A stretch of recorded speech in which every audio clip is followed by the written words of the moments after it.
Roger Sherman, Robert Livingston, Thomas Jefferson, and Benjamin Franklin. This document has been approved and adopted by 12 of the 13 colonies.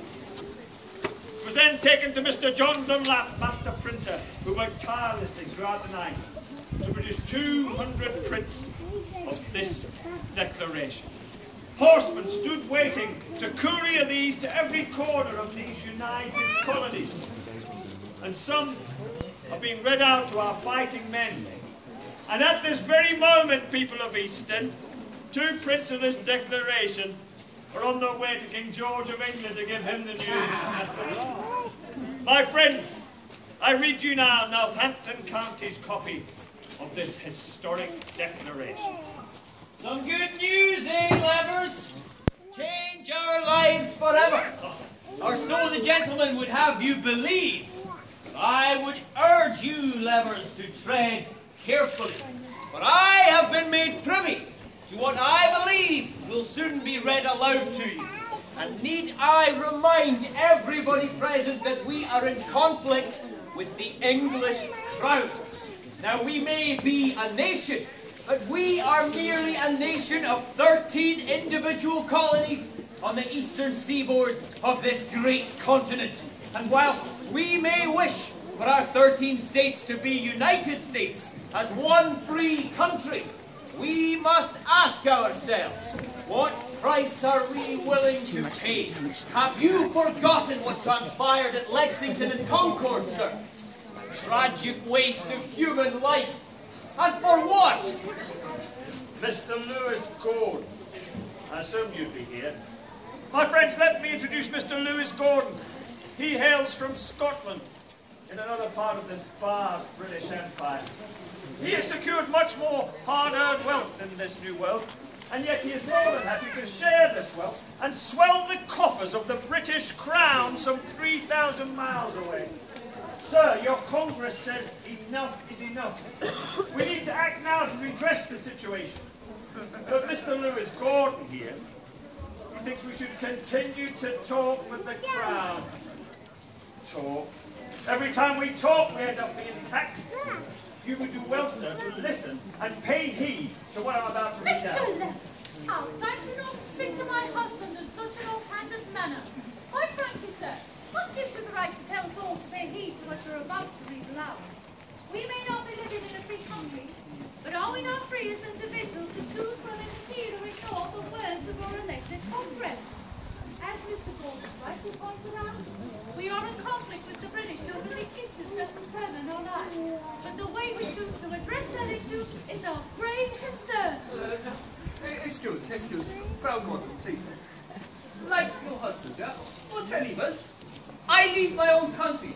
I leave Germany, I come here, I open the best public house in the whole county. Here. Yeah, what happens, huh? Hey, the British, they tax this, they tax that, they tax the sugar, the tea. They even tax the paper on which I write. Soon I have no choice. I cannot afford to pay all these taxes or those rules. Soon I am forced to give up the mortgage on my house.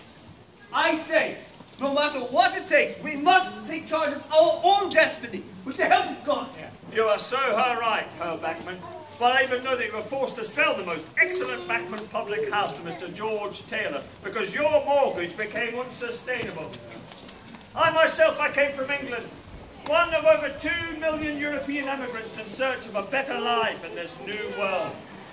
And now the British Crown, some 3,000 miles away, make our laws for us to obey. They want us to pay heavily for being productive and try to live a normal and decent life. And they want to rule over us with absolutely no hope of self-representation. That, my friends, is illegal. Yeah. I hope this document of yours will rid us of this robbery or this tyranny. And I spit on King George. You will hold your tongue, Mr. Bachman. Now we are all of us aggrieved and feeling as though we have no choice, no say in our own destiny, but to try and match the might of the world's most disciplined army. With what?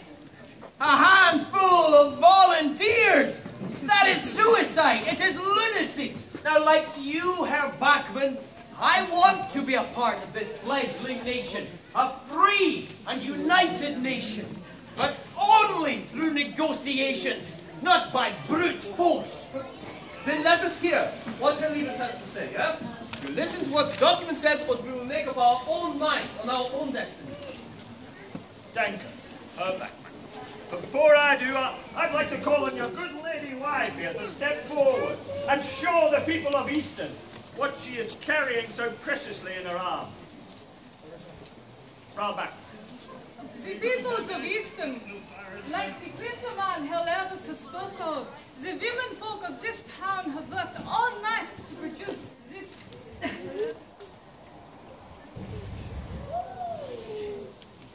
Behold the Eastern flag. The 13 stars represent our 13 colonies, white on blue background, like a new constellation shining in the night sky. And the stripes, the red for our new country, and the white for our freedom, our liberty, locked together to represent our united colonies, our United States. Here, here. That's correct, young man, correct. May it fly high and proud from this day onward.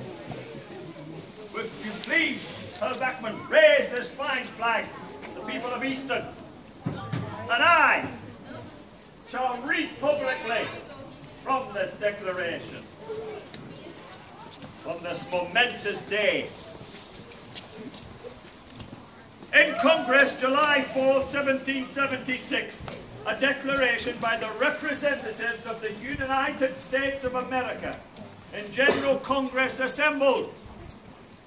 When in the course of human events it becomes necessary for one people to dissolve the political bands which have connected them with another, and to assume among the powers of the earth the separate and equal station to which the laws of nature and of nature's God entitle them, a decent respect to the opinions of mankind requires that they should declare the causes which impel them to the separation. I've heard enough. There will be blood in your hands, Levers.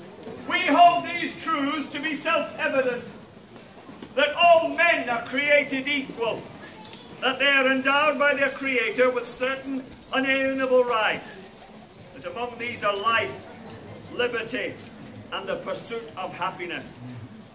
That to secure these rights, governments are instituted among men, deriving their just powers from the consent of the governed, and that whenever any form of government becomes destructive of these ends, it is the right of the people to alter or to abolish it, and to institute new government, laying its foundation on such principles, and organising its powers in such form as to them shall seem most likely to affect their safety and their happiness.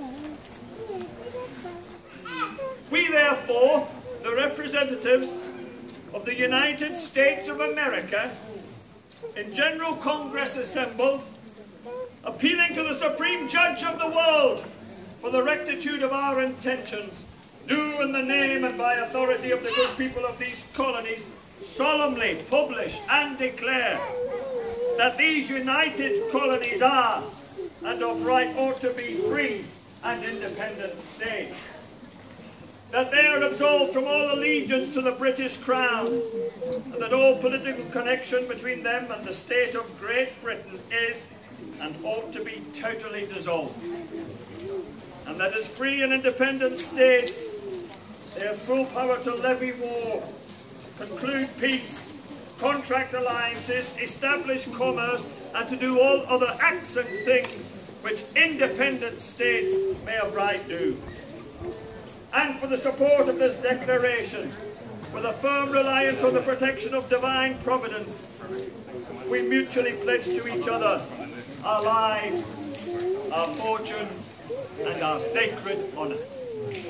Signed by order, and on behalf of the Congress, John Hancock, President, attested by Charles Thompson, Secretary, and printed in Philadelphia by Mr. John Dunlap.